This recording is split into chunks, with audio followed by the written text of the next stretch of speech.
नमस्कार साथियों, कैसे हैं आप सभी। आप लोगों की प्रिपरेशन कैसी चल रही है दोस्तों। मुझे लगता है कि अब तो आपकी प्रिपरेशन बिल्कुल अंतिम स्टेज पे चल रही होगी, क्योंकि अब मुश्किल से 15 से 20 दिन का टाइम लगभग आपका मेंस का बचा हुआ है। तो अब आप अंतिम रूप दे रहे होंगे अपनी तैयारी को, अपनी जो स्ट्रेटजी है उस स्ट्रेटजी के अनुसार अपनी प्रिपरेशन को अंतिम रूप दे रहे होंगे, और मेरा मानना है दे देना चाहिए। और अब जो 15 दिन का टाइम जो आपके पास बचा हुआ उसमें आपको रिवीजन करना चाहिए। जो चीज़ पढ़ लिया, आप कोई नई चीज़ पढ़ना बिल्कुल बंद कर दें, करंट अफेयर्स को थोड़ा सा देख लें और बाकी की नई चीज़ों को आप बंद कर दें। दोस्तों, हम भी क्लास को बहुत ज़्यादा लंबा नहीं लेते हुए, आप लोगों के पास भी बहुत समय की कमी है, तो मैं जो अब बचे हुए टॉपिक्स हैं उनको मेनली टॉपिक को टच करके, जहाँ से एग्जाम्स से क्वेश्चन पूछे जाते हैं, मेनली जो अब तक का ट्रेंड रहा है एग्जाम्स में, वो जैसे अब अवधारणाएं हैं, तो अवधारणाओं से आदेश की एकता, पद सोपान, नियंत्रण का क्षेत्र, इनमें बहुत ज़्यादा डीप नहीं जाते हैं। जहाँ डीप जाएंगे वहाँ डीप की बात बता दूंगा मैं, लेकिन सभी को एक नॉर्मल टच करते हुए निकले, ताकि आपके पास भी समय की कमी है और आपका समय एक ही सब्जेक्ट पे बहुत ज़्यादा नहीं लगे, तेज़ी से फास्ट रिवीजन हो। इसलिए मैं भी आप लोगों को फास्ट रिवीजन के तौर पे ही टॉपिक्स को टच करते हुए निकलने की कोशिश करूंगा दोस्तों, ताकि आपका अधिक से अधिक बेनिफिट हो सके। तो दोस्तों, हम लोगों ने अधिगम को पढ़ लिया था, उद्भव विकास को हमने पढ़ लिया था, और हम लोगों ने इसके बाद में, याद होगा दोस्तों, कि नवीन लोक प्रशासन और विकास प्रशासन, ये वाला टॉपिक भी हमने कंप्लीट कर लिया था। तो अब हम कुछ अवधारणाओं की बात करते हैं। पहले हम अवधारणाओं पे बात करेंगे, तीसरी यूनिट पे आते हैं संगठन के सिद्धांत, पद सोपान, नियंत्रण का क्षेत्र और आदेश की एकता। ये छोटे छोटे टॉपिक है। फिर उसके बाद शक्ति, सत्ता या प्राधिकार, एक ही बात होती है, वैधता, उत्तरदायित्व एवं प्रत्यायोजन, इन टॉपिक्स को भी हम देखेंगे। तो आज की क्लास में हमारा मेनली फोकस इन टॉपिक्स पे रहेगा, इन्हीं को आज हम कंप्लीट कराने की कोशिश करेंगे दोस्तों। फिर उसके बाद में इन दो टॉपिक, तीन टॉपिक्स हैं, corporate governance, corporate social responsibility and परिवर्तन का प्रबंधन। क्योंकि नवलोक प्रबंधन के नवीन आयाम हम पढ़ चुके हैं, गुड गवर्नेंस वगैरह, एनपीएम वगैरह हम पढ़ चुके हैं। तो तीन टॉपिक यहाँ पर हैं। फिर उसके बाद में इथिक्स के टॉपिक है। ये टॉपिक्स इथिक्स के अंदर आप लोगों ने पढ़ ली होंगी। इथिक्स में जो रिवीजन आपको जिन्होंने भी पढ़ाया, जो भी नोट्स दिया, उसके अंदर आपने पढ़ा होगा। तो मैं इन टॉपिक्स को यहाँ पर आपके समय के अभाव को ध्यान में रखते हुए, समय की सीमितता को ध्यान में रखते हुए इनको छोड़ दूंगा। फिर इसके बाद में थोड़ा सा शॉर्ट में हम जो महत्वपूर्ण टॉपिक हैं, ये जिला प्रशासन वगैरह, राज्य प्रशासन, इन पे थोड़ी हम चर्चा करेंगे। इनको भी ये सामान्य है, प्री के अंदर भी आपने पढ़े हुए होंगे। लोक सेवा आयोग, राज्य निर्वाचन आयोग, लोकायुक्त वगैरह, ये सब आपने कहीं ना कहीं पढ़े हुए हैं। तो इन पे भी समय मिलेगा, आप चाहेंगे तो हम इसको पढ़ लेंगे, नहीं तो इसको भी स्किप कर सकते हैं। तो मेन जो टफ टॉपिक हैं, टेक्निकल टॉपिक्स हैं, उनको ही हम लेकर के चलने की कोशिश करते हैं, क्योंकि आपके पास समय की बहुत ज़्यादा सीमा है। हम लोग जो है, आपका जो विशिष्ट टॉपिक है, जो महत्वपूर्ण टॉपिक है, जो एक नए टॉपिक होते हैं, कभी पढ़े हुए नहीं होते, उन्हीं को मेनली फोकस करने की कोशिश करते हैं, ताकि आपको ज़्यादा से ज़्यादा बेनिफिट हो सके। साथियों, आज हम पढ़ते हैं, सबसे पहला टॉपिक ले रहे हैं पद सोपान। दोस्तों, विभिन्न अवधारणाओं में हम पद सोपान टॉपिक को हम पढ़ने जा रहे हैं।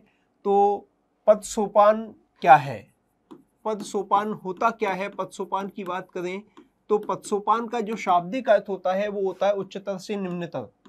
उच्चतर से निम्नतर, उच्चतर से निम्नतर पद सोपान का शाब्दिक अर्थ होता है ऊपर से नीचे की ओर, या उच्चतर से निम्नतर यानी ऐसी संगठन की ऐसी संरचना जिसमें प्राधिकार और उत्तरदायित्व ऊपर से नीचे की ओर कार्यों के अनुसार या कर्तव्यों के अनुसार बटे हुए होते हैं। विभिन्न पद श्रेणी क्रम में प्राधिकार, कर्तव्य और उत्तरदायित्वों के अनुसार बटे हुए होते हैं। ऐसी संरचना को, ऐसी व्यवस्था को हम क्या कहते हैं, पद सोपान कहते हैं। पद सोपान को पिरामिड नुमा संरचना के रूप में जानते हैं। संगठन की पिरामिड नुमा संरचना जिसमें विभिन्न पद ऊपर से नीचे की ओर श्रेणी क्रम में जुड़े रहते हैं, ऐसी व्यवस्था को, ऐसे तंत्र को, ऐसे सिस्टम को, संगठन की ऐसी संरचना को हम पद सोपान कहते हैं। और भी अच्छी परिभाषा कहें तो पिरामिड नुमा वह संरचना जिसमें ऊपर से नीचे की ओर प्राधिकार और उत्तरदायित्व कर्तव्यों के अनुसार श्रेणी क्रम व्यवस्था में ऊपर से नीचे की ओर जुड़े हुए होते हैं, ऐसे तंत्र को, ऐसी व्यवस्था को हम पद सोपान कहते हैं। तो अब आपको ये समझ में आ गया होगा कि ये जो व्यवस्था है, इस प्रकार की जो व्यवस्था होती है जहाँ विभिन्न पद अपनी अपनी श्रृंखला में ऊपर से नीचे की ओर बंधे हुए होते हैं, विभिन्न पदों में प्राधिकार कर्तव्य बटे हुए होते हैं, इन्हीं को हम क्या कहते हैं? पद सोपान कहते हैं। श्रृंखला को, इस संरचना को हम पद सोपानिक संरचना कहते हैं। दोस्तों, ये जो संरचना आपको दिखाई देती है, यानी संगठन की जो संरचना है, पिरामिड नुमा संरचना, त्रिकोणात्मक संरचना, इसी संरचना को हम सीधे शब्दों में क्या कहते हैं? पद सोपान कहते हैं। यानी पद सोपान में ये विभिन्न पद हैं जो श्रेणी क्रम में ऊपर से नीचे की ओर बटे हुए, बंधे जुड़े रहते हैं, आपस में एक दूसरे से जुड़े रहते हैं। यहाँ 3 सिद्धांतों को फॉलो किया जाता है। पद सोपानिक व्यवस्था के अंदर 3 सिद्धांतों को फॉलो किया जाता है। पहला सिद्धांत है उचित माध्यम का सिद्धांत। कौन सा है दोस्तों? उचित माध्यम का सिद्धांत। दोस्तों, थ्रू प्रॉपर चैनल यानी उचित माध्यम का सिद्धांत, कोई भी आदेश निर्देश जो जाएगा वो ऊपर से नीचे, इससे इसके पास, इसके पास, इससे इसके पास, या नीचे से कोई रिपोर्ट जाएगी तो पहले इसके पास जाएगी या अपनी, यानी हर एक स्तर से होकर के हर एक सूचना या आदेश निर्देश गुजरेगा कि एक भी स्तर का उल्लंघन नहीं किया जा सकता। ऐसा नहीं है कि इस व्यक्ति को कोई सूचना यहाँ भेजनी है तो ये डायरेक्ट यहाँ पे सूचना भेज दे, ऐसा संभव नहीं है। पहले ये इसको देगा, फिर ये इसको देगा, फिर ये इसको देगा। इस व्यक्ति को, या मैं कहूँ यहाँ से भी कोई आदेश अगर इसको पहुँचाना है तो आदेश पहले यहाँ दिया जाएगा, फिर यहाँ दिया जाएगा, फिर यहाँ से यहाँ, यहाँ से यहाँ, यहाँ से यहाँ, यानी अपनी श्रृंखला में प्रत्येक स्तर से होकर के वो आदेश निर्देश गुजरेगा, वो रिपोर्ट गुजरेगी। इसी को हम कहते हैं उचित माध्यम का सिद्धांत। यानी एक भी स्तर का उल्लंघन नहीं किया जा सकता, एक भी स्तर को लांघा नहीं जा सकता। इसका फायदा ये होता है कि नीचे वाला व्यक्ति और ऊपर वाला व्यक्ति, इनके बीच में क्या काम किया जा रहा है, इस सब की सूचना इन सबको होनी चाहिए। नीचे वाले के काम की सूचना ऊपर वालों को होनी चाहिए, और ऊपर वालों के काम, ऊपर वालों के द्वारा क्या इनको आदेश दिया गया, इसकी सूचना इनको भी होनी चाहिए, ताकि ये प्रॉपर मॉनिटर भी कर सकें। तो उचित माध्यम का सिद्धांत संगठन के लिए महत्वपूर्ण सिद्धांत होता है। इसमें एक भी स्तर का उल्लंघन नहीं किया जा सकता। दोस्तों, पहला सिद्धांत तो इसमें ये फॉलो किया जाता है। दूसरा सिद्धांत होता है दोस्तों इसमें तदनुरूपता का सिद्धांत। तदनुरूपता, कॉरस्पॉन्डेंस थ्योरी, तदनुरूपता का सिद्धांत। पद सोपान के अंदर 3 सिद्धांतों को फॉलो किया जाता है। पहला उचित माध्यम का सिद्धांत, दूसरा है तदनुरूपता का सिद्धांत। तदनुरूपता का सिद्धांत से मतलब क्या है दोस्तों? तदनुरूपता का सिद्धांत से तात्पर्य है कि प्रत्येक पद के साथ, ये हो, कोई सा भी पद ले लो आप, ऊपर से लेके नीचे तक कोई सा भी पद ले लो, हर एक पद के साथ 3 चीजें जुड़ी होती हैं। एक तो उस पद के कुछ कर्तव्य जुड़े होते हैं, इन कर्तव्यों को पूरा करने का प्राधिकार जुड़ा रहता है, और प्राधिकार को के लागू करने पर, यानी कर्तव्यों को पूरा करने की जिम्मेदारी या उत्तरदायित्व भी उसके साथ जुड़ा रहता है। तो यहाँ पर इसका तदनुरूपता का मतलब, ये जो प्राधिकार और जिम्मेदारी है, ये दोनों शब्दों का संबंध स्थापित करता है तदनुरूपता का सिद्धांत। ये कहता है कि प्राधिकार और जिम्मेदारी समान अनुपात में होनी चाहिए और हमेशा साथ साथ रहनी चाहिए। बिना प्राधिकार के जिम्मेदारी का कोई अर्थ नहीं हो सकता, और जिम्मेदारी के बिना अगर आपने प्राधिकार दे दिया तो ये खतरनाक सिद्ध हो सकता है। लोगों की स्वतंत्रता खतरे में स्वतंत्रता को खतरा पैदा हो सकता है। लोकतंत्र के लिए ये खतरनाक हो सकता है। तो प्राधिकार और जिम्मेदारी हमेशा साथ साथ रहते हैं। ऐसा नहीं हो सकता कि प्राधिकार तो है लेकिन जिम्मेदारी नहीं है, या जिम्मेदारी है लेकिन प्राधिकार नहीं है, क्योंकि बिना प्राधिकार के जिम्मेदारियों का निर्वहन नहीं किया जा सकता, और बिना जिम्मेदारी के प्राधिकार का दुरुपयोग किया जा सकता है। इसलिए प्राधिकार और जिम्मेदारी एक दूसरे के अनुरूप और समान अनुपात में और सहगामी होने चाहिए। तीसरी जो पॉइंट है, तीसरी जो बात इसमें कही जाती है दोस्तों, वो तीसरा सिद्धांत है आदेश की एकता का सिद्धांत। कौन सा? आदेश की एकता, यूनिटी ऑफ कमांड। यानी किसी कर्मचारी का, हमेशा जब संरचना को बनाओ तो इस तरह से बनाओ कि किसी कर्मचारी का, यानी एक कर्मचारी का एक ही बॉस होना चाहिए। एक समय पर एक ही अधिकारी से उसे आदेश निर्देश मिलने चाहिए। एक कर्मचारी का एक से अधिक बॉस या एक से ज़्यादा बॉस एक साथ नहीं होने चाहिए। एक कर्मचारी को केवल एक ही उच्च अधिकारी से निर्देश मिलने चाहिए। इसी को आदेश की एकता कहते हैं। देखिए पदसोपानिक श्रृंखला में इसका बॉस ये है, इसका बॉस ये है, इसका बॉस ये है, इसका बॉस ये है, यानी एक कर्मचारी का एक ही बॉस है। इसी को आदेश की एकता कहते हैं। वहीं निर्देशों की एकता में मतलब एक नीति या एक कार्यक्रम को डील करने वाला एक ही अधिकारी होना चाहिए। ये बात हमने पढ़ चुके हैं। हेनरी फ्यूल के टाइम पे भी मैंने ये बात आपको बताई थी। तो 3 पदसोपान संबंधी अवधारणा के अंदर 3 सिद्धांतों को फॉलो किया जाता है। उचित माध्यम का सिद्धांत, तदनुरूपता का सिद्धांत, आदेश की एकता का सिद्धांत। दोस्तों इससे पदसोपानिक श्रृंखला को फॉलो करने से कई सारे लाभ होते हैं। एक तो इस व्यक्ति पे काम का बोझ इकट्ठा नहीं होता, क्योंकि ये मालिक है, ये सबसे मुखिया है, सीईओ है, ये सबसे बड़ा पदाधिकारी है। एक अकेला व्यक्ति सारे कामों को खुद करेगा तो इस पे काम का बोझ हो जाएगा, ये कर नहीं पाएगा और स्थानीय परिस्थितियों के अनुसार ये डिसीजन नहीं ले पाएगा। ये व्यक्ति बहुत बड़े क्षेत्र में, जैसे एग्जाम्पल के तौर पे राजस्थान का पुलिस प्रशासन है तो डीजीपी साहब यहाँ बैठे हुए हैं। अब डीजीपी साहब बांसवाड़ा में, डूंगरपुर में, करौली में, धौलपुर में जो डिसीजन है, वहाँ की एफआईआर बहुत ज़्यादा केंद्रीकरण हो जाएगा, काम का बोझ बढ़ जाएगा, तो ये इसकी एफिशिएंसी घट जाएगी या ये काम कर ही नहीं पाएगा। और दूसरी बात कि स्थानीय परिस्थितियों के अनुसार ये डिसीजन नहीं ले पाएगा, सही न्याय नहीं कर पाएगा, ये अपराधों पर रोकथाम नहीं कर पाएगा। तो ये पदसोपानिक श्रृंखला के माध्यम से विभिन्न पदाधिकारियों में कर्तव्यों और जिम्मेदारियों को बांटने में मदद मिलती है। काम का बोझ इसके पास नहीं होता। उचित माध्यम यानी काम करने का तरीका पहले से तय कर दिया जाता है, जिससे काम तेजी से हो सकता है। किसी प्रकार का इनको कंफ्यूजन नहीं होगा। इससे अनुशासन बना रहता है, लक्ष्यों में एकता भी स्थापित होती है। ये सारे के सारे पदाधिकारी मिलकर के जो काम कर रहे हैं वो एक ही लक्ष्य के लिए कर रहे हैं। जैसे राजस्थान का पुलिस प्रशासन के सारे पदाधिकारी जो है राजस्थान में लॉ एंड ऑर्डर को मेंटेन करने के लिए ही प्रयास कर रहे हैं, डीजीपी से लेके कांस्टेबल तक सारे के सारे लोग। ये सारी बातें, फाइलों के आने जाने की प्रक्रिया सरल हो जाती है, क्योंकि इस व्यक्ति को पता है कि मेरा बॉस ये फाइल यहाँ भेजनी है, इसको ये पता है कि यहाँ भेजनी है, इसको पता है यहाँ पे, तो कोई कन्फ्यूजन नहीं है, ये फाइलों को भेज सकते हैं। दोस्तों इस तरह से बहुत सारे इसके लाभ हैं, लेकिन इसकी कुछ कमियां भी हैं। एक तो उच्चस्थ अधीनस्थ संबंध बन जाते हैं। उच्चस्थ अधीनस्थ संबंध बन जाते हैं, ये कर्मचारी है, ये अधिकारी है। ये व्यक्ति अपने ऊपर वाले की तुलना में कर्मचारी और ये अधिकारी है, तो ये मानवीय गरिमा को ठेस पहुंचाता है। तो उच्चस्थ अधीनस्थ संबंध बनते हैं, एक तो कमी ये है। दूसरा, इसमें एक भी स्तर को लांघा नहीं जा सकता, इसलिए यहाँ काम में देरी हो जाती है। काम में देरी हो जाती है, काम में देरी होने का मतलब है कि एक भी स्तर को लांघा नहीं जा सकता, तो यहाँ काम एक प्रत्येक स्तर से फाइल को गुजरने में बहुत टाइम लग जाता है, तो इससे काम में देरी हो जाती है। इसको दूर करने के लिए, इसको काम में देरी को दूर करने के लिए लाल फीताशाही, जिसको काम में देरी को लाल फीताशाही नामक बुराई के नाम से जाना जाता है, लाल फीताशाही बुराई को दूर करने के लिए इन्होंने गैंग प्लांक का सिद्धांत दिया, लेवल जंपिंग या गैंग प्लांक का सिद्धांत दिया। और गैंग प्लांक का सिद्धांत क्या कहता है?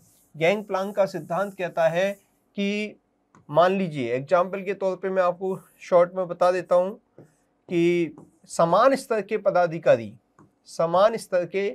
पदाधिकारी जो कि अलग अलग लाइन में हैं, मान लीजिए अलग अलग लाइन में हैं, ये वाला पदाधिकारी जो है ये अपने समान स्तर के पदाधिकारी से कोई सूचना का आदान प्रदान करना चाहता है तो ये डायरेक्ट नहीं कर सकता। ये इसको कहेगा, ये इसको कहेगा, इसको कहेगा, इसको कहेगा, यहाँ से फिर ये ऐसे करके यहाँ तक आएगा, और ये भी सूचना डायरेक्ट इसको नहीं देगा, ये इधर देगा, तो इससे काम में देरी होती है। इसी को लाल फीताशाही कहते हैं, क्योंकि फाइल के ऊपर लाल रंग का फीता बंधा रहता है, हर स्तर पे फाइल खुलती बंद होती है, तो प्रतीकात्मक रूप से काम में होने वाली देरी जो हर स्तर पे फाइल के खुलने बंद होने की वजह से हो रही है, इसी को लाल फीताशाही नाम से जाना जाता है।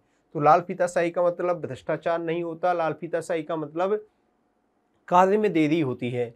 दोस्तों ये जो पदाधिकारी हैं ये आपस में सूचनाओं का जो आदान प्रदान करते हैं, ये सूचनाओं का आदान प्रदान कब कर सकते हैं? इसके लिए गैंग प्लांक की व्यवस्था दी। लाल फीताशाही को दूर करने के लिए हेनरी फ्यूल ने एक गैंग प्लांक या लेवल जंपिंग अवधारणा दी। फ्रेंच भाषा का शब्द है दोस्तों। समान स्तर के पदाधिकारी अपने अपने उच्च अधिकारियों से परमिशन लेते हुए, स्वीकृति लेते हुए सूचनाओं का आपस में आदान प्रदान कर सकते हैं। इसी व्यवस्था को जिससे कि काम में तेजी लाई जा सके, लाल फीताशाही को रोका जा सके, इतने सारे स्तरों से जो गुजरने की प्रक्रिया है उससे बचा जा सकता है। इसी व्यवस्था को हम क्या कहते हैं, गैंग प्लांक कहते हैं। क्या कहते हैं, गैंग प्लांक कहते हैं। दूसरा, इसमें गतिशील मानवीय संबंधों को स्थापित करने में दिक्कत आती है, रिजिड संरचना होती है, संरचना का उल्लंघन नहीं किया जा सकता, औपचारिकता पे ज़्यादा बल है, मानवीय संबंधों के लिए, अनौपचारिक मानवीय संबंधों के लिए कोई स्थान नहीं है। ये कई सारी इसके अंदर कमियां हैं। ये पदसोपानिक श्रृंखला के संबंध में कमियां हैं। उच्चस्थ अधीनस्थ संबंधों को समाप्त करने के संदर्भ में क्रिस आर्गेरिश ने एक मॉडल दिया था जिसको मैट्रिक्स ऑर्गेनाइजेशन के नाम से जाना जाता है। मैट्रिक्स ऑर्गेनाइजेशन के अंदर फैन लाइक संरचना बनाई जाती है, उसमें सभी पदाधिकारी एक समान स्तर पर होते हैं और एक व्यक्ति उसमें कोऑर्डिनेटर की भूमिका में रहता है। तो दोस्तों, मैट्रिक्स ऑर्गेनाइजेशन पदसोपानिक श्रृंखला की जो उच्चस्थ अधीनस्थ श्रृंखला है, इसका विकल्प के रूप में मैट्रिक्स ऑर्गेनाइजेशन की अवधारणा क्रिस आर्गेरिश ने दी थी। यहाँ पर आपका जो टॉपिक है कौन सा, पदसोपान का सिद्धांत या पदसोपान संबंधी अवधारणा, वो कंप्लीट होती है। पदसोपान संबंधी अवधारणा आपको आई थिंक समझ में आई होगी। मैं समझता हूँ कि आपने इसको समझ लिया होगा, स्पष्ट हो गई होगी। पहला जो टॉपिक था हमारा पदसोपान, इससे बाहर शायद क्वेश्चन नहीं जाएगा। मैंने आज तक कभी कोई क्वेश्चन इससे बाहर जाते हुए नहीं देखा। पदसोपान पे कोई भी क्वेश्चन पूछा जाएगा तो पदसोपानिक श्रृंखला, पदसोपान होता क्या है, उसके क्या सिद्धांत हैं, उसके क्या लाभ हैं, उसकी क्या कमियां हैं, इन्हीं पे चर्चा होती है। वो सारी के सारे पॉइंट्स मैंने आपको बता दिए। नेक्स्ट अपन बात करें आदेश की एकता। छोटा सा टॉपिक है, अभी अभी हमने पढ़ा है, आप सब जानते हैं यूनिटी ऑफ कमांड, और पिछली एग्जाम में शायद आ भी गया है। Unity of command and unity of directions, आदेश की एकता और निर्देश की एकता में क्या अंतर है, मैंने आपको हेनरी फ्यूल पढ़ाते समय उसको बताया था। शॉर्ट में थोड़ा सा बता देता हूँ वापस से कि एक कर्मचारी का एक ही बॉस होना चाहिए, यानी किसी कर्मचारी का एक ही बॉस होना चाहिए। श्रृंखला में इस तरह की व्यवस्था होनी चाहिए कि हर एक कर्मचारी का केवल एक ही बॉस होना चाहिए। इसको ये आदेश दे, इसको ये आदेश दे, इसको ये आदेश दे, इसको ये आदेश दे। यानी पदसोपानिक श्रृंखला ऐसे होनी चाहिए, इसमें एक कर्मचारी को एक ही व्यक्ति से निर्देश मिले।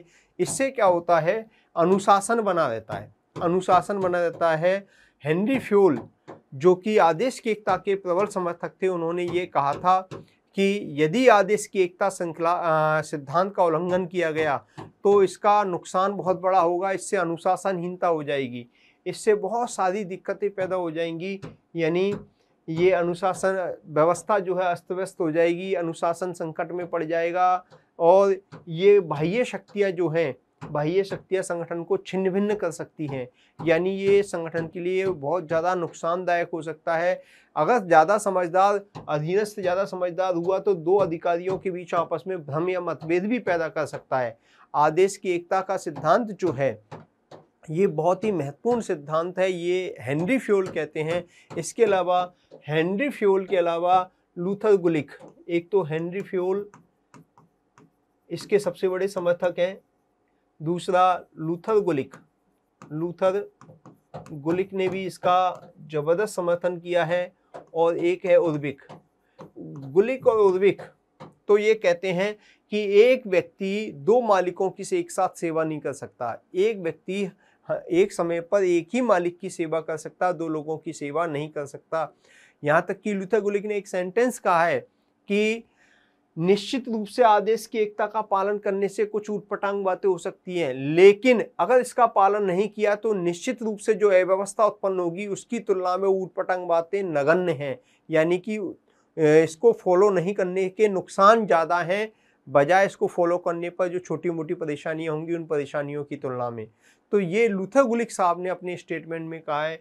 तो आदेश की एकता के समर्थक विचारक हेनरी फ्यूल, लूथर गुलिक और उर्विक साहब हैं, जबकि इसके विपक्ष में, इसके पक्ष वाले तो ये हो गए, लेकिन इसके विपक्ष में, विपक्ष की बात करूं तो इसके विपक्ष में कुछ विचारक हैं जैसे सेक्युलर हडसन। सेक्युलर हडसन ने क्या कहा है, सेक्युलर हडसन ने कहा है कि आधुनिक जटिल सरकारी संगठनों में, जटिल प्रकृति के जो सरकारी संगठन है आज के समय में, इन आधुनिक जटिल सरकारी संगठनों में आदेश की एकता सिद्धांत अब बदले ही देखने को मिलती है, कभी कभार ही देखने को मिलती है, क्योंकि आजकल बड़े टेक्निकल टाइप के संगठन हो गए हैं। उसमें एक ही कर्मचारी 10-10 तरह के काम करता है, 10-10 बॉसों के या 3-3 4-4 बॉसों के निर्देशों का पालन एक ही कर्मचारी करता है। तो ये पाया जाना बड़ा मुश्किल है, रेयर ही कभी कोई देखने को मिलती है। दूसरा, एक विचारक हैं जेडी मिलेट। जेडी मिलेट साहब ने क्या कहा है? जेडी मिलेट साहब ने द्वैध पर्यवेक्षण का सिद्धांत दिया है। कौन सा? द्वैध पर्यवेक्षण का, दोहरे पर्यवेक्षण का सिद्धांत दिया है। और इन्होंने क्या कहा? जेडी मिलेट साहब ने कहा कि एक कर्मचारी को कम से कम 2 अधिकारियों से, ये बॉस है माना कि, और ये कर्मचारी है यानी सबऑर्डिनेट है, तो एक कर्मचारी को कम से कम 2 बॉसों से आदेश निर्देश मिलने चाहिए। एक प्रशासनिक मामलों में आदेश निर्देश देगा, प्रशासनिक बॉस होगा, और दूसरा जो है टेक्निकल मामलों में इसको आदेश निर्देश देगा, ये टेक्निकल बॉस के रूप में आदेश निर्देश देगा। तो 2 दोहरे पर्यवेक्षण, इसके कामों का 2 लोग, 2 बॉस पर्यवेक्षण करेंगे, एक प्रशासनिक मामले में करेगा, एक टेक्निकल मामले में करेगा। ये द्वैध पर्यवेक्षण का सिद्धांत जेडी मिलेट साहब ने दिया। इसी तरीके से आदेश की एकता सिद्धांत के विपरीत सिद्धांत देने वाला, इसका कटु आलोचक इस सिद्धांत का वो टेलर है, एफ.डब्ल्यू. टेलर। और टेलर ने फंक्शनल फॉर्मेनशिप सिद्धांत दिया, फंक्शनल फॉर्मेनशिप अवधारणा, फंक्शनल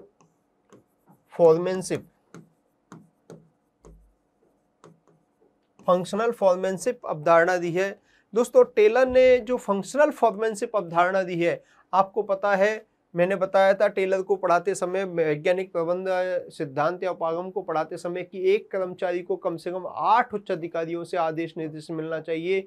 आपको पता, 8 में से 4 नियोजन पक्ष के, 4 क्रियान्वयन पक्ष के, मैंने डायग्राम बना करके आपको बताया था। वही बात यहाँ पर आती है। इसी के साथ में एक और विचारक हैं साइमन, इन्होंने भी इनकी आलोचना की है आदेश की एकता सिद्धांत। उन्होंने कहा कि आदेश की एकता सिद्धांत कार्य विशेषीकरण सिद्धांत के विपरीत सिद्धांत है। यदि आदेश की एकता का पालन करते हैं तो कार्य विशेषीकरण की प्राप्ति नहीं की जा सकती। ये सारी बातें जो है ये आलोचकों ने कही हैं।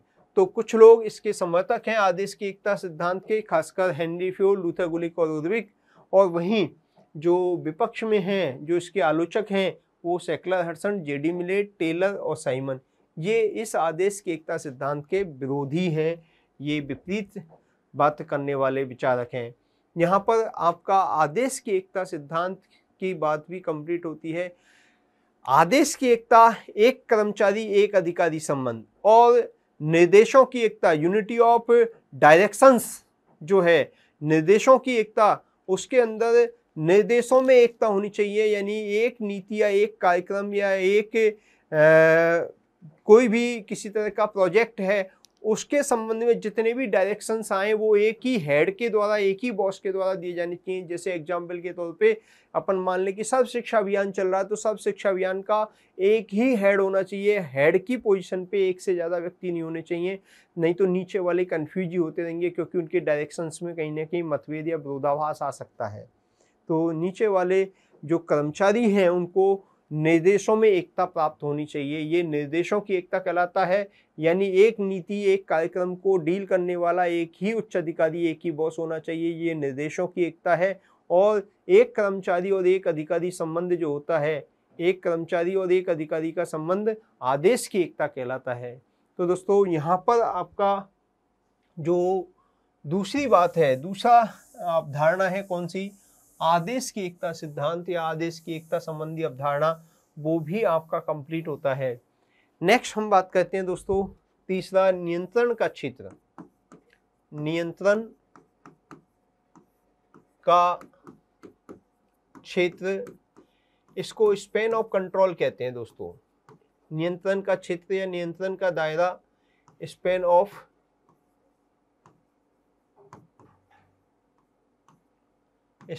कंट्रोल। नियंत्रण का क्षेत्र या नियंत्रण का दायरा क्या है दोस्तों? नियंत्रण का क्षेत्र का मतलब क्या है?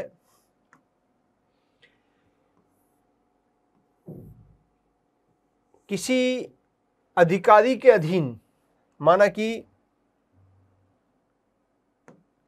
ये अधिकारी है, इसके अधीन काम करने वाले जो कर्मचारी हैं, जिन पर ये प्रत्यक्ष और प्रभावी रूप से नियंत्रण रख सकता है, उनके कामों की देखरेख कर सकता है। ये जो दायरा है, एक उच्च अधिकारी अपने अधीन कर्मचारियों पर प्रत्यक्ष और प्रभावी नियंत्रण रख सकता है। जितने कर्मचारियों पर प्रत्यक्ष और प्रभावी रूप से नियंत्रण रख सकता है, उनके कामों की देखरेख कर सकता है, अच्छी तरीके से उनको मदद कर सकता है, उन पर कंट्रोल रख सकता है, अनुशासन रख सकता है, उनको निर्देशित कर सकता है, उनके कामों को व्यक्तिगत रूप से उनका देखरेख कर सकता है। ऐसे कर्मचारियों की संख्या, उतने कर्मचारियों की संख्या उस उच्च अधिकारी के लिए नियंत्रण का क्षेत्र या दायरा कहलाती है। यानी ये व्यक्ति 4 लोगों पर, 4 कर्मचारियों पर प्रत्यक्ष और प्रभावी नियंत्रण रख सकता है, तो इसका नियंत्रण का दायरा क्या हो जाएगा? 4। अगर ये 5 पे रख सकता है तो 5, 10 पे रख सकता है तो 10।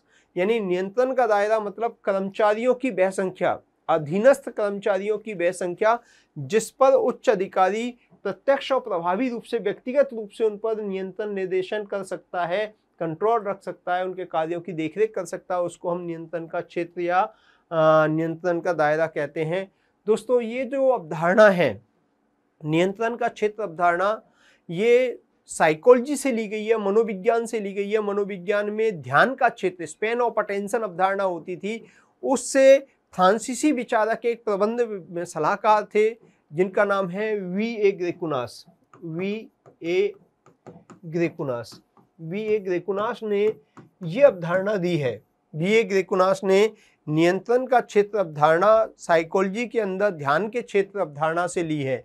तो वी.ए. ग्रेकुनास के द्वारा प्रतिपादित की गई है स्पैन ऑफ कंट्रोल। दोस्तों, ये स्पैन ऑफ कंट्रोल जो है, आदेश की एकता सिद्धांत जो है, पदसोपान सिद्धांत का विपरीत सिद्धांत है इसके साथ, क्योंकि आदेश की एकता को छोटा करते हैं तो पदसोपान बढ़ जाएगा, और पदसोपान को छोटा करते हैं तो आदेश की एकता बढ़ जाती है। इनमें आपस में, पदसोपान में और नियंत्रण का क्षेत्र में विरोधाभासी संबंध होता है। इसी के आधार पे तो साइमन ने इनको कहावतें कहा था।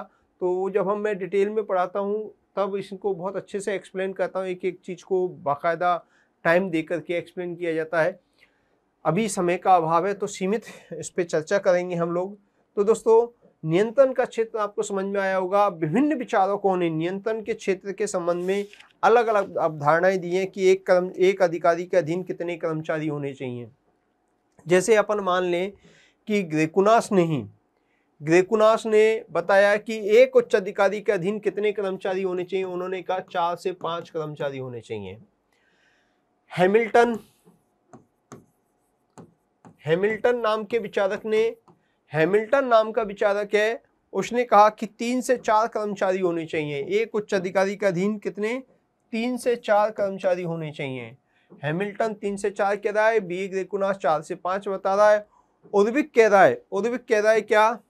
उद्विक बताता है कि संगठन के उच्च स्तर पर, संगठन का जैसे उच्च स्तर, ये उच्च स्तर है, ये निम्न स्तर है, तो उच्च स्तर पे तो कितने हो सकते हैं? 5 से 6 हो सकते हैं, और निम्न स्तर पे 8 से 12 कर्मचारी हो सकते हैं।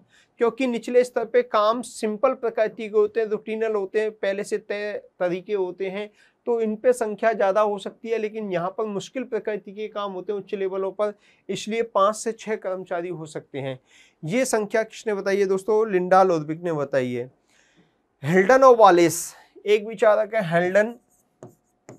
हेल्डन वालेस दो विचारक हैं। ये ग्राहम वालेस, लॉर्ड हेल्डन और ग्राहम वालेस नाम के विचारकों ने कहा कि नियंत्रण के क्षेत्र में 10 से 12 कर्मचारी हो सकते हैं। नियंत्रण के क्षेत्र में कितने? 10 से 12 कर्मचारी हो सकते हैं। अमेरिकन मैनेजमेंट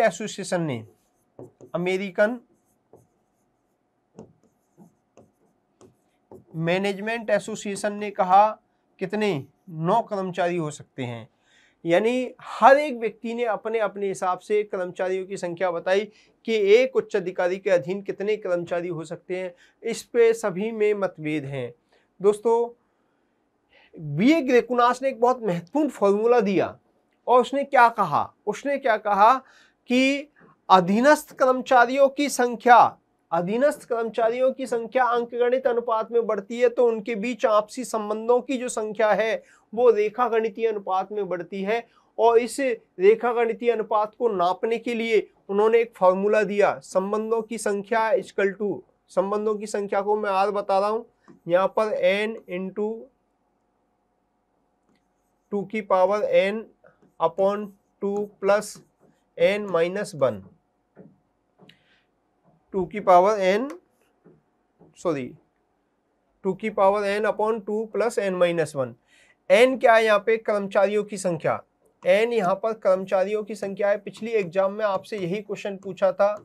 और कर्मचारियों की संख्या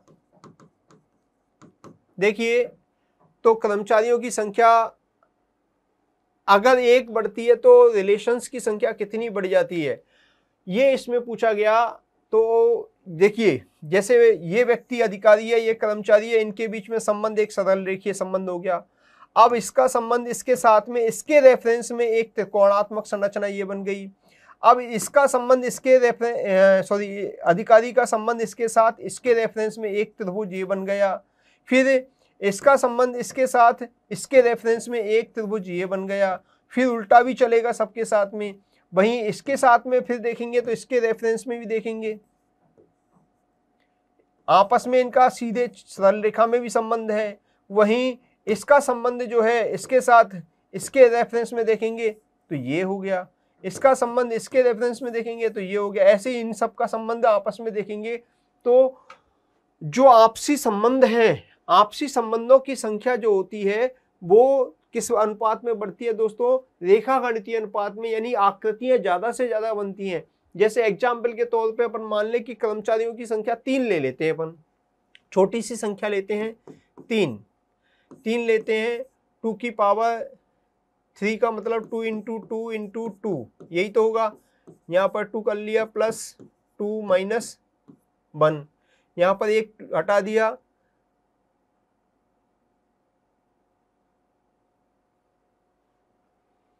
ये 3 है, 2 दूनी 4 प्लस n का मान 3 है यहाँ पे, सॉरी n का मान यहाँ पर क्या है? 3 है। तो 3 में से एक गया तो 2, कितना? 6 3 18 आ गया दोस्तों। 3 रखते हैं तो 18 होता है। अब 3 की जगह पे अपन 4 रख के देख लेते हैं, एक ही संख्या बढ़ा देते हैं, यानी 4 इंटू 2 में इसको एक को हटा दिया मैंने, प्लस ये 3 कर लेते हैं सीधे। 4 इंटू 2 दूनी 4, 4 दूनी 8, 8 और 3 11, 11 चौक 44, यानी 44 हो गए। यानी 3 सदस्य थे तो कितने संख्या होगी? संबंधों की संख्या कितनी होगी? यानी रेखागणितीय आकृति कितनी बनेंगी? 18। अगर 3 कर्मचारी एक अधिकारी के अधीन है तो 18 बनेंगी। और एक और बढ़ा दिया जाए कर्मचारी, यानी 3 की जगह 4 कर दिया जाए तो संबंधों की संख्या कितनी हो गई? 44 हो गई। ये मतलब होता है कि जहां कर्मचारियों की संख्या नियंत्रण के दायरे के अंदर अंकगणितीय अनुपात में बढ़ती है, वहीं जो संबंधों की संख्या, उनके बीच में जो संबंधों की संख्या होती है वो किस अनुपात में बढ़ती है? वो बढ़ती है किसमें दोस्तों? वो बीजगणितीय या रेखागणितीय अनुपात में बढ़ती है। तो रेखागणितीय अनुपात में उसको इसी फॉर्मूले से निकाला जाता है। पिछली एग्जाम में आपसे 10 नंबर का क्वेश्चन पूछा गया था और बहुत गलत तरीके से क्वेश्चन पूछा गया था, वो बोनस होना चाहिए। मैंने उसको यूट्यूब पे लेकर क्या किया, गलती किससे हुई, कहाँ चूक हुई, ये एक वीडियो लगभग 30 मिनट का इसको एक्सप्लेन करते हुए उस क्वेश्चन को मैंने लेकर के आपके सामने लेके आया था, लेकिन उस पर ना आरपीएससी ने सुनवाई की और ना किसी ने उस पर रेट लगाई। वो क्वेश्चन बोनस होना चाहिए क्योंकि क्वेश्चन का आंसर ही नहीं निकल सकता था। उसमें उल्टा पूछ लिया उन्होंने, संबंधों की संख्या दे दी थी और ये कर्मचारियों की संख्या पूछी थी। संबंधों की संख्या 5 दे करके और फिर संबंधों की ये पूछा गया था। तो दोस्तों 5 अगर संबंधों की संख्या है तो पॉइंटों में आएगा, कर्मचारियों की संख्या पॉइंटों में आएगी। पहली बात तो निकलेगा नहीं, निकलेगा भी तो पॉइंटों में निकलेगा। तो आधा कर्मचारी या 1.3 कर्मचारी या ये कर्मचारी हो नहीं सकता। तो जो भी है आरपीएससी है, अंतिम निर्णय तो उसी का माना जाता है और आप लोगों को इस पे एक्शन या जो भी है ऑब्जेक्शन लगाना चाहिए था।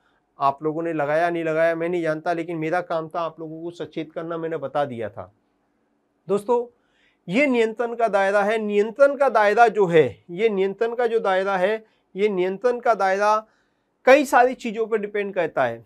ये संगठन की अंदर जो काम किया जा रहा है उस काम पे भी डिपेंड करता है। काम सामान्य प्रकृति का है तो दायरा बढ़ जाएगा, क्योंकि रूटीनल काम होता है, सामान्य प्रकृति का होता है तो उसके काम करने के तरीके, नियम कानून पहले से तय कर लिए जाते हैं और नीचे वाले उसको आसानी से करते रहते हैं, उच्च अधिकारी आसानी से उनको देखरेख कर सकता है। ऐसे में दायरा, नियंत्रण का दायरा बढ़ जाएगा। लेकिन काम मुश्किल प्रकृति का, एक एक व्यक्ति के काम पे बारीकी से नजर रखनी है, तो ऐसी स्थिति में जो नियंत्रण का दायरा है वो छोटा हो जाएगा। वहीं दूसरी तरफ आयु या समय, संगठन जितना पुराना होगा उसके नियम कानून परंपराएं विकसित हो जाती है, कर्मचारी उसमें ढल जाते हैं, और संगठन जितना नया है उसमें परंपराएं उतनी, नियम कानून, काम करने के तरीके, पद्धतियां विकसित नहीं होती हैं, कर्मचारी भी उनके आदी नहीं होते हैं, उनके अनुरूप ढल नहीं पाए होते हैं, तो ऐसी स्थिति में उन पर कंट्रोल ज़्यादा रखना पड़ता है। तो संगठन पुराना होगा तो नियंत्रण का दायरा बड़ा होगा,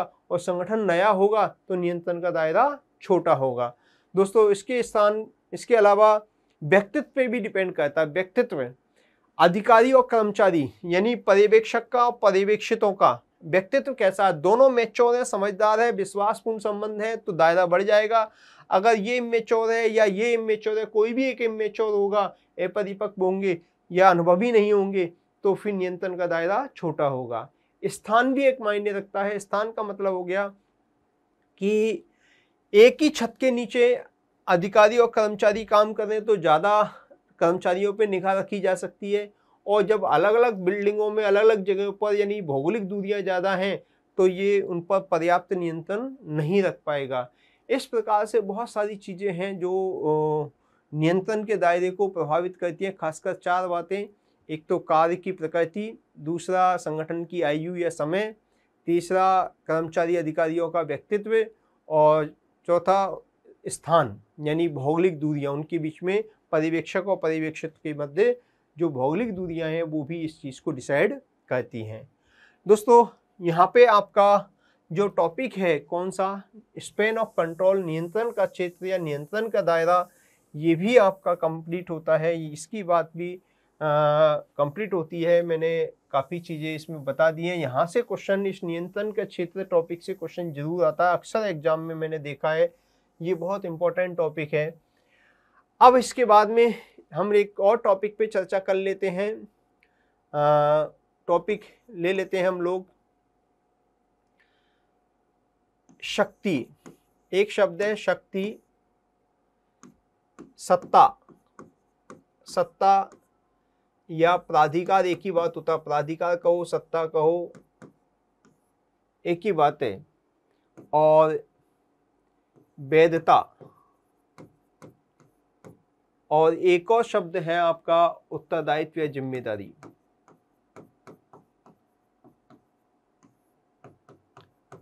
दोस्तों इसको शॉर्ट में ही डिस्कस करेंगे, इसकी चर्चा हम कर लेते हैं शॉर्ट में। प्राधिकार या उत्तरदायित्व होता क्या है?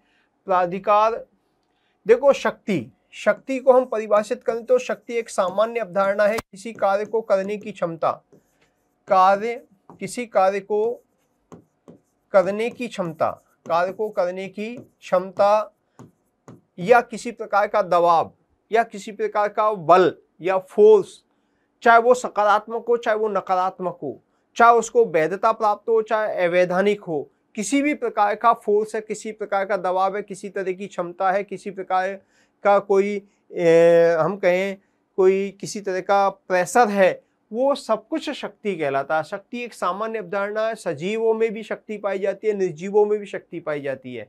शक्ति एक बहुत व्यापक अवधारणा है। तो शक्ति 2 स्वरूप में हो सकती है, विध्वंसात्मक भी हो सकती है और सृजनात्मक भी हो सकती है, यानी सकारात्मक और नकारात्मक दोनों सेंस में हो सकती है। सकारात्मक जो शक्ति होती है उसको वैधता प्राप्त होती है, वो वैधानिक शक्ति के रूप में जानी जाती है, और जिस शक्ति को विध्वंसात्मक या नकारात्मक होती है उसको जनरली वैधता प्राप्त नहीं होती है, इसलिए उसको अवैधानिक शक्ति कहते हैं। तो हम ये कह सकते हैं कि शक्ति के 2 स्वरूप होते हैं। शक्ति के 2 स्वरूप हो सकते हैं, एक तो वैधानिक शक्ति और दूसरी अवैधानिक शक्ति। दोस्तों जो वैधानिक शक्ति होती है यानी शक्ति का कौन सा स्वरूप, ये वैधानिक स्वरूप जो शक्ति का है, ये वैधानिक स्वरूप ही सत्ता कहलाता है, या सत्ता या प्राधिकार कहलाता है। यानी हम ऐसे कह सकते हैं कि शक्ति को यदि वैधता प्राप्त हो जाए, शक्ति को क्या प्राप्त हो जाए, वैधता प्राप्त हो जाए, तो शक्ति प्लस वैधता, शक्ति प्लस वैधता इक्वल टू सत्ता। शक्ति प्लस वैधता इक्वल टू क्या होता है, सत्ता होता है, लेजिटिमेसी। यानी शक्ति का लेजिटिमेसी वाला जो स्वरूप होता है उसी को सत्ता या प्राधिकार कहते हैं, सत्ता या प्राधिकार कहते हैं। और सरकारी संगठनों में नौकरशाही में जो भी कामकाज किया जाता है, जो भी आदेश निर्देश दिए जाते हैं, वो शक्ति के आधार पे नहीं दिए जाते बल्कि सत्ता के आधार पे दिए जाते हैं, क्योंकि उच्च अधिकारी उच्च पद पे बैठे हुए होने के कारण उनको वैधता प्राप्त होती है। किनसे, नियम कानूनों से वैधता प्राप्त होती है। वैधता प्राप्त करने के आधार कई सारे आधार हो सकते हैं। वैधानिकता प्राप्त करने के लिए नियम कानून, संविधान, परंपराएं, मान्यताएं, विश्वास, कुछ भी हो सकता है। उनके आधार पे शक्ति को क्या प्राप्त होती है, वैधता प्राप्त होती है। और वैधता प्राप्त जो शक्ति होती है उसी को हम सत्ता या प्राधिकार कहते हैं। तो दोस्तों यहाँ शक्ति का जो चारित्रिक विशेषता है वो होता है दबाव। शक्ति का जो चारित्रिक विशेषता है वो क्या है, दबाव या बल प्रयोग। दबाव या बल प्रयोग होता है। शक्ति की चारित्रिक विशेषता क्या होती है, बल प्रयोग। इसमें बल प्रयोग महत्वपूर्ण होता है। और वहीं सत्ता का जो चारित्रिक विशेषता है वो है वैधता। क्या है, वैधता। यानी वैधानिक शक्ति होती है उसी को हम सत्ता या प्राधिकार कहते हैं। नौकरशाही सत्ता पे आधारित होती है, ना कि शक्ति पे आधारित होती है। दोस्तों सत्ता के कई सारे स्रोत हो सकते हैं, कानून, संविधान, विधान, अधिनियम, नियम, परंपराएं, प्रत्यायोजन। प्रत्यायोजन के माध्यम से भी उच्च अधिकारी अपनी शक्तियों को नीचे वाले को सौंप सकता है। तो उच्च अधिकारी से नीचे वाले को प्राधिकार सौंपा जाना प्रत्यायोजन कहलाता है। अभी हम इसके बारे में थोड़ी सी चर्चा आगे करेंगे। तो प्रत्यायोजन भी सत्ता प्राप्ति का या प्राधिकार की प्राप्ति का स्रोत हो सकता है। दोस्तों यहाँ प्राधिकार के कई सारे सिद्धांत होते हैं। जैसे एक तो होता परिस्थिति का सिद्धांत। परिस्थिति का सिद्धांत मतलब ये है कि सत्ता हमेशा उच्च पद में होती है, हमेशा उच्च पदाधिकारी ही नीचे वाले को आदेश निर्देश देगा। वहीं दूसरा जो प्राधिकार संबंधी सिद्धांत है वो व्यवहारवादियों का सिद्धांत है, चेस्टर बर्नार्ड और साइमन ने दिया है, यानी एक्सेप्टेंस थ्योरी, स्वीकृति का सिद्धांत। मैंने आपको बताया था कि ऊपर वाले के द्वारा जो दिया गया आदेश, तथाकथित आदेश, तब तक आदेश की श्रेणी में नहीं आएगा जब तक नीचे वाला उसे स्वीकृति प्रदान नहीं कर देगा। नीचे वाला स्वीकृति कब प्रदान करेगा, जब वो 4 शर्तों को पूरा करेगा। तटस्थता का क्षेत्र या उदासीनता के क्षेत्र में वो दिया जाएगा, यानी दिया गया आदेश संगठन के हित में हो, दिया गया आदेश कर्मचारी के निजी हितों के विपरीत नहीं हो, दिया गया आदेश समझने योग्य हो, और दिया गया आदेश कर्मचारी के क्षेत्र, अधिकार या सामर्थ्य में हो। ये 4 कंडीशंस को फुलफिल करेगा, उसी को वो एक्सेप्ट करेगा। इसी को तटस्थता, उदासीनता का क्षेत्र भी कहा। ये सारी बातें मैंने आपको चेस्टर बर्नार्ड के पढ़ाते समय सारी बात बताई थी। तो प्राधिकार संबंधी 2 सिद्धांत, 2 अवधारणाएं। पद स्थिति संबंधी सिद्धांत जो शास्त्रीय विचारकों का है, वो कहते हैं कि हमेशा सत्ता उच्च पद में निहित होती है, जो भी उच्च पद पे बैठेगा वही व्यक्ति आदेश निर्देश देगा। हेनरी फ्योल, लूथर गुलिक, मैक्स वेबर, ओल्विक, जितने भी शास्त्रीय विचारक थे वो इसी का समर्थन करते थे। और वहीं स्वीकृति संबंधी सिद्धांत जो है, वो स्वीकृति संबंधी सिद्धांत किसने दिया, चेस्टर बर्नार्ड और साइमन ने इसका समर्थन किया था। तो 2 अवधारणाएं इसके संबंध में है। प्राधिकार संबंधी 3 प्रकार मैक्स वेबर जो प्राधिकार या सत्ता के 3 प्रकार बताता है। पारंपरिक सत्ता, चमत्कारिक सत्ता या करिश्माई सत्ता, और तीसरी कानूनी तार्किक सत्ता। ये तीनों सत्ताएं मैंने मैक्स वेबर को पढ़ाते समय आपको बता दी थी। दोस्तों अमिताई एडजोनी नाम का विचारक हुआ, उसने भी सत्ता के 3 प्रकार बताए। सत्ता के 3 प्रकार बताए। एक बल प्रयोग पे आधारित सत्ता, दूसरा मानक प्राधिकार जो कि एक तरह से प्रतीकात्मक प्रतिफलों पर आधारित होती है, और तीसरी होती है उपयोगितावादी प्राधिकार। कौन सा, उपयोगितावादी प्राधिकार, यानी इनाम दे करके काम करवाना। पहला होता है कौन सा, बल प्रयोग पे, यानी एक व्यक्ति उच्च अधिकारी के पास दंडित करने की क्षमता मौजूद है तो डरा धमका करके अपने बात को मनवा लेना, ये बल प्रयोग पे आधारित प्राधिकार कहलाता है। दूसरा होता है मानक प्राधिकार, जो प्रतीकात्मक प्रतिफलों पर आधारित होता है, शाबाशी दे के या प्रशंसा पत्र दे के काम करवा लेना। उच्च अधिकारी के पास प्रशंसा पत्र देना या शाबाशी देने और इस तरह के प्रतीकात्मक प्रतिफल देने की शक्तियाँ होती हैं, तो उसके आधार पर वो नीचे वालों से काम करवा लेता है। तीसरा होता है इनाम प्राधिकार या उपयोगितावादी प्राधिकार, जिसमें मौद्रिक या गैर मौद्रिक पुरस्कार देके, उपहार दे करके नीचे वालों से काम करवा लेना। ये जो प्राधिकार हैं, ये 3 प्रकार के प्राधिकार किसने बताए? एमिताई एडजोनी ने बताए। बल प्रयोग आधारित, मानक प्राधिकार, और तीसरा प्राधिकार कौन सा? उपयोगितावादी या इनाम प्राधिकार। दोस्तों, इसके अलावा लाइन एजेंसी का जो प्राधिकार होता है, उच्च पदाधिकारी, फिर बाहर के जो विशेषज्ञ होते हैं, उन विशेषज्ञों का स्टाफ एजेंसी का जो प्राधिकार होता है वो इसमें शामिल होता है। इसके अलावा कार्यात्मक, जिसके पास काम की नॉलेज है, उसकी भी बात को माना जाता है, विशेषज्ञ होता है, उनकी बातों को फॉलो किया जाता है, जैसे डॉक्टर्स, इंजीनियर्स वगैरह, इन सब के प्राधिकार भी होते हैं। तो प्राधिकार के 3 प्रकार, लाइन एजेंसी का प्राधिकार, स्टाफ एजेंसी का प्राधिकार और कार्यात्मक प्राधिकार, ये 3 प्रकार का प्राधिकार और पाया जाता है। दोस्तों, प्राधिकार संबंधी बात आपको समझ में आई। साथ में हम उत्तरदायित्व या जिम्मेदारी की भी बात करें तो जिम्मेदारी क्या है? दोस्तों, जिम्मेदारी क्या है? प्राधिकार के साथ में हमेशा जिम्मेदारी जुड़ी रहती है। तदनुरूपता का सिद्धांत पाया जाता है। आपको मैंने बताया था कि प्रत्येक पद के साथ में प्राधिकार और उत्तरदायित्व जुड़ा रहता है। ये दोनों समान अनुपात में और सहगामी होते हैं, दोनों एक दूसरे को फॉलो करते हैं। हेनरी फ्योर और ओरविक दोनों इसका समर्थन करते हैं कि जितना पद के साथ में प्राधिकार होगा उतना ही उसके साथ उत्तरदायित्व भी होना चाहिए। प्राधिकार के बिना उत्तरदायित्व और उत्तरदायित्व के बिना प्राधिकार नहीं हो सकता। दोनों हमेशा सहगामी होते हैं, समान अनुपात में होते हैं। बात आती है कि उत्तरदायित्व होता क्या है। उत्तरदायित्व किसी व्यक्ति का व्यक्तिगत या नैतिक बाध्यता होती है, किसी काम को करने की या किसी काम को करने के परिणाम स्वरूप लक्ष्यों को प्राप्त करने की नैतिक बाध्यता या व्यक्तिगत बाध्यता जो व्यक्ति के अंतर्निहित होती है, व्यक्ति के अंदर से उत्पन्न होती है, इसको हम कहते हैं उत्तरदायित्व या जिम्मेदारी। यानी इसमें कोई बाह्य दबाव की तुलना में आंतरिक दबाव ज़्यादा होता है। जैसे आपको मेरा जैसे एग्जाम्पल दे रहा हूँ कि मैं आपको पब्लिक एडमिनिस्ट्रेशन पढ़ाने के लिए मैं नैतिक रूप से जिम्मेदार हूँ। नैतिक रूप से यानी आपका जो भी मेरे स्टूडेंट्स हैं उनको मैं पढ़ा रहा हूँ, तो मेरे पढ़ाए हुए से कोई बाहर नहीं आना चाहिए, अच्छे से क्वेश्चन कर पाएँ, प्रैक्टिस कर पाएँ, कंटेंट सफिशिएंट हो। तो ये जो फील मुझे अंदर से आ रहा है, यही उत्तरदायित्व है, यही जिम्मेदारी है।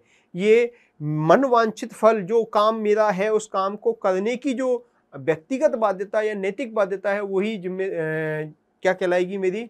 वो उत्तरदायित्व या जिम्मेदारी कहलाएगी। यानी उत्तरदायित्व में नैतिकता का बोध होता है, आंतरिक एहसास होता है, इसमें कोई दंड का प्रावधान नहीं होता। अगर रिजल्ट खराब रहता है तो मुझे कोई दंड नहीं मिलेगा, लेकिन मैं अपने ऑफिस के अंदर माना कि कहीं कोई काम कर रहा हूँ, किसी ऑफिस में काम कर रहा हूँ, तो ऑफिस में कोई काम मेरे से बिगड़ जाता है, कोई नुकसान हो जाता है, तो मैं नियम कानूनों के प्रति क्या हूँ? जवाबदेह हूँ। नियम कानूनों का उल्लंघन होने के कारण मेरे खिलाफ दंडात्मक कार्रवाई की जाती है। बाह्य दबाव मुझे काम करने के लिए जो है नियम कानूनों का या उच्च अधिकारियों का, वो यानी मेरे काम के लिए, मेरे कार्यवाही के लिए मुझे दंडित भी किया जा सकता है। नियम कानूनों के प्रति मैं जवाबदेह हूँगा, उच्च अधिकारियों के प्रति मैं जवाबदेह हूँगा। तो उत्तरदायित्व और जवाबदेही, रेस्पॉन्सिबिलिटी एंड अकाउंटेबिलिटी, 2 अवधारणाएं हैं, 2 अलग अलग अवधारणाएं हैं। रेस्पॉन्सिबिलिटी से ज़्यादा कठोर रूप जो होता है वो अकाउंटेबिलिटी का होता है, उसमें जवाबदेहिता होती है। जवाबदेहिता में बाह्य दबाव होता है, नियम कानूनों के प्रति उत्तरदायित्व तय किया जाता है और उसमें दंड का प्रावधान भी शामिल होता है, जबकि रेस्पॉन्सिबिलिटी के अंदर जनरली दंड का प्रावधान नहीं होता है। रेस्पॉन्सिबिलिटी का जो हर्ष या अपन कहें कठोर रूप क्या है? जवाबदेहिता होती है। यानी उससे परम सामान्य प्रकार का कोई, अगर आप रिजल्ट नहीं प्राप्त करते हैं तो आप जिम्मेदार कहलाएंगे, लेकिन आपने कोई ऑफेंस कर दिया है तो उसके लिए आप जवाबदेह होंगे। तो जवाबदेहिता और जिम्मेदारी में दोनों में डिफरेंस है। आपसे इंटरव्यू में भी ये क्वेश्चन पूछा जाता है। तो यहाँ जवाबदेही और प्राधिकार यानी रेस्पॉन्सिबिलिटी एंड अकाउंटेबिलिटी, प्रशासन के अंदर अधिकतर जो काम किए जाते हैं वो रेस्पॉन्सिबिलिटी के आधार पर होते हैं। जवाबदेहिता जो तय होती है, अकाउंटेबिलिटी जो तय होती है, वो बहुत रेयर होती है, कम होती है। उसमें सस्पेंशन, डिमोशन या एपीओ करना, बहुत सारी जो कार्रवाइयाँ, डिसमिसल, ये कई सारी कार्रवाइयाँ की जा सकती हैं। तो प्राधिकार और उत्तरदायित्व संबंधी बात भी आपको समझ में आई होगी। मोटे मोटे तौर पर मैंने आपको प्राधिकार और उत्तरदायित्व संबंधी बात भी क्लियर कर दी है। अब हम लोग दोस्तों एक और टॉपिक पे थोड़ी चर्चा करते हैं, और वो टॉपिक क्या है? प्रत्यायोजन। हम प्रत्यायोजन संबंधी अवधारणा पर भी चर्चा कर लेते हैं। प्रत्यायोजन क्या है इसको भी जान लें। प्रत्यायोजन बेसिकली पब्लिक एडमिनिस्ट्रेशन की अवधारणा है। प्रत्यायोजन में क्या होता है, देखिए मान लीजिए एग्जाम्पल के तौर पे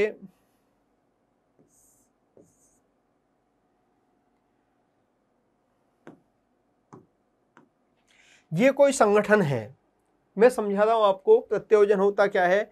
मैंने आपको ये बताया था कि प्रत्येक पद के साथ चाहे ये हो, चाहे ये हो, चाहे ये हो, मैंने समझाने के लिए एक एक पद लिया है, बहुत सारे पद हो सकते हैं। यहां मान लीजिए कि इस पद के साथ में, प्रत्येक पद के साथ 3 चीजें जुड़ी होती हैं। आपको जानकारी है, इस प्रत्येक पद का कोई ना कोई कर्तव्य होता है, काम होते हैं। उन कामों को करने का कोई ना कोई प्राधिकार होता है, यानी इस पद में काम करने के लिए शक्तियां भी होती हैं, जुड़ी रहती हैं, और इनको करने के लिए उत्तरदायित्व, इस पद पर बैठने वाले व्यक्ति का कुछ उत्तरदायित्व भी होता है, यानी इस पद में उत्तरदायित्व भी जुड़ा होता है। प्राधिकार उत्तरदायित्व समान अनुपात में और सहगामी होते हैं, ये तदनुरूपता का सिद्धांत कहलाता है। दोस्तों प्रत्यायोजन की अवधारणा में क्या होता है कि कर्तव्य और प्राधिकार तो नीचे वाले को सौंपे जा सकते हैं।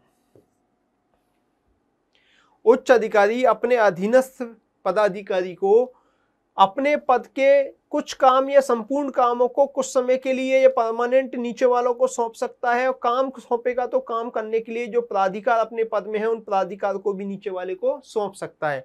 लेकिन अंतिम रूप से उत्तरदायित्व जो है ऊपर वाले का ही बना रहता है। नीचे वाले को जो काम सौंपा गया है वो काम अगर ये बिगाड़ देता है तो इस का उत्तरदायित्व इसी व्यक्ति का रहेगा, क्योंकि इसका उच्च अधिकारी जो यहाँ बैठा हुआ है, ये उच्च अधिकारी इसी से जवाब पूछेगा, जवाबदेही इसी की तय होगी इसके प्रति, यानी ना कि इसकी होगी। तो प्रत्यायोजन की अवधारणा में कर्तव्य और उत्तरदायित्व, कर्तव्य और प्राधिकार ये तो क्या हो जाते हैं, ट्रांसफर हो जाते हैं, लेकिन ये उत्तरदायित्व हमेशा ऊपर वाले का ही बना रहता है, नीचे वाले को ट्रांसफर नहीं होता। इसी अवधारणा को हम क्या कहते हैं, प्रत्यायोजन कहते हैं। अब उत्तरदायित्व भी 2 प्रकार का हो सकता है, एक ऑपरेशनल उत्तरदायित्व होता है और एक अल्टीमेट उत्तरदायित्व होता है। अल्टीमेट उत्तरदायित्व हमेशा ऊपर वाले का बना रहता है, लेकिन ऑपरेशनल यानी प्रक्रियात्मक या संचालनात्मक जो उत्तरदायित्व होता है वो नीचे वाले को सौंपा जा सकता है। यानी इसने काम बिगाड़ दिया, इसका काम था, इसने इसको सौंपा था और इसने उस काम को बिगाड़ दिया, तो अंतिम रूप से तो ये इसके प्रति जिम्मेदार होगा, लेकिन ये व्यक्ति इससे भी जवाब तय करेगा, पूछेगा। संचालन या तुझे नहीं आता था तो पूछ लेता है या मना कर देता, तूने काम बिगाड़ दिया। यानी ऐसा नहीं है कि ये भी बच जाएगा, इसका ऑपरेशनल उत्तरदायित्व इसके प्रति रहेगा ही रहेगा, लेकिन अंतिम उत्तरदायित्व जो फाइनली उत्तरदायित्व होगा वो हमेशा किसका होगा, ऊपर वाले अधिकारी का होगा, ना कि नीचे वाले का होगा। इसी अवधारणा को हम प्रत्यायोजन कहते हैं। क्या कहते हैं दोस्तों, प्रत्यायोजन संबंधी अवधारणा कहते हैं। प्रत्यायोजन के अंदर प्रत्यायोजन संबंधी जो अवधारणा है, इसके सबसे बड़ा फायदा तो ये होता है कि उच्च अधिकारी से काम का बोझ हट जाता है। बहुत सारे पदाधिकारी के कामों को प्रत्यायोजित करके उच्च अधिकारी से काम का बोझ बांटा जा सकता है, काम आसानी से नीचे वालों से करवाया जा सकता है, स्थानीय परिस्थितियों के अनुसार करवाया जा सकता है। तो इम्पोर्टेंट बात इसमें यह है कि प्रत्यायोजन में प्राधिकार और कर्तव्य तो नीचे वाले को सौंपा जा सकता है, लेकिन उत्तरदायित्व हमेशा उच्च अधिकारी का ही बना रहता है। इसी अवधारणा को हम प्रत्यायोजन कहते हैं। मोहित भट्टाचार्य हमारे पब्लिक एडमिनिस्ट्रेशन के एक बहुत बड़े विचारक है, इंडिया के ही, बंगाल के रहने वाले। उनकी किताब भी चलती है पब्लिक एडमिनिस्ट्रेशन में, लोक प्रशासन के नए आयाम, new horizons of public administration के नाम से उनकी किताब चलती है, और काफ़ी अच्छी यूपीएससी के अंदर बड़ी अच्छी किताब मानी जाती है। उस मोहित भट्टाचार्य साहब ने इसकी परिभाषा दी है, इसको बताया है कि प्रत्यायोजन के अंदर उच्च अधिकारी के द्वारा अधीनस्थ को काम सौंपा जाता है, पहली स्टेप। दूसरी बात, जो काम इसको सौंपा गया है इस काम को करने के लिए ये कर्तव्यबद्ध हो जाता है। तीसरी बात, ये जो काम इसको सौंपा गया है उस काम को करने के लिए ये कर्तव्यबद्ध हो गया, इसको प्राधिकार भी सौंपा जाएगा। साथ में क्या सौंपा जाएगा? प्राधिकार सौंपा जाएगा। और चौथी बात, सौंपा गया जो काम है यानी प्रत्यायोजित किया गया काम है उसको ये अपने अधीनस्थ को आगे सौंप नहीं सकता, यानी प्रत्यायोजित काम का आगे प्रत्यायोजन नहीं किया जा सकता। यानी ये व्यक्ति अपने काम को, अपने खुद के पद के काम को तो नीचे वाले को सौंप सकता है, लेकिन इसको जो काम ऊपर से सौंपा गया है उसको ये आगे प्रत्यायोजित नहीं कर सकता। अगर करेगा तो इससे परमिशन लेके ही करेगा, वैसे प्रत्यायोजित नहीं कर सकता। ये चार विशेषताएं यानी काम का सौंपा जाना, काम के दायरे में प्राधिकार का सौंपा जाना, कर्तव्यबद्ध होना, नीचे वाले का काम करने के लिए कर्तव्यबद्ध होना, और नीचे वाला व्यक्ति आगे उसका प्रत्यायोजन नहीं कर सकता। ये चार विशेषताएं मोहित भट्टाचार्य साहब ने बताई हैं प्रत्यायोजन के संबंध में। अच्छा, प्रत्यायोजन जो है आंशिक भी हो सकता है, पूर्ण भी हो सकता है, स्थायी भी हो सकता है, अस्थायी भी हो सकता है, औपचारिक, अनौपचारिक, प्रत्यक्ष, अप्रत्यक्ष, कई प्रकार से प्रत्यायोजन हो सकता है। प्रत्यायोजन ऊपर की ओर भी हो सकता है, नीचे की ओर भी हो सकता है, समान स्तर के पदाधिकारियों के बीच में भी हो सकता है। ये सारी की सारी बातें जो है प्रत्यायोजन के अंतर्गत आती है। बहुत सारी चीजें ऐसी होती हैं जिनका प्रत्यायोजन नहीं किया जा सकता, जैसे ये नीचे वाले ने कोई निर्णय दिया तो उस निर्णय की अपील, उस निर्णय के विरुद्ध अपील इसके पास की जाएगी, तो ये व्यक्ति इस अपील को सुनने को नीचे वाले को प्रत्यायोजित नहीं कर सकता। इसके काम के प्रति कोई शिकायत है वो ऊपर वाले को की जाएगी, तो शिकायत सुनने संबंधी अधिकार का भी प्रत्यायोजन नहीं किया जा सकता। इसी तरीके से बहुत सारी उच्च पदों पर जो नियुक्तियां होती है उनको नियुक्तियां करने के लिए नीचे वालों को प्रत्यायोजन नहीं किया जा सकता। या नई नीतियां कानून बनाने हैं तो उन नई नीतियां कानून महत्वपूर्ण मामले होते हैं उनको भी प्रत्यायोजित नहीं किया जा सकता।